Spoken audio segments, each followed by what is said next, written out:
Mukhang umpisa pa lang, hindi na masusunod ang game plan ni Boss Atan. Hindi na kagad kinaya naglakad na si Moya. Layup. Rebound ni Boss Agul, fade away. Romel, parang balak mo din sumablay ha? Yun na nga. Rebound ulit. Pasa kay Boss Andrew. Jumper! Aray ko, hawa-hawa na yan. Boss Atan, alis ka daw muna dyan si Boss Agul. Ang bahala kay Moya. Parang masama ang loob ha. Mukhang mag-iinit na naman ulo nito.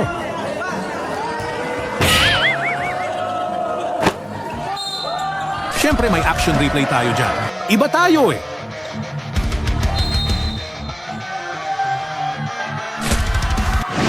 Ang tindi! At ang init ng dalawang to. Wala pang inbound yan na. Nagbabakbakan na. Papay kagatlabi na. Sa gigil! Mukhang gusto na mag-ala Manny Pacquiao. Let's get ready to rumble! Dahil naisahan siya kanina ni Moya, re-rest back ng long bomb yan syempre.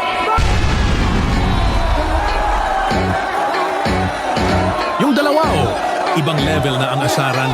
Aray ko, mukhang trouble na naman ang hanap ni Boss Atan. Moya aatake na may kasamang hawi. Boss Agul, mukhang malayo-layo ang tinalsik mo ha. Dumating na ang tulong, yari ka na Moya. Nabitin ka.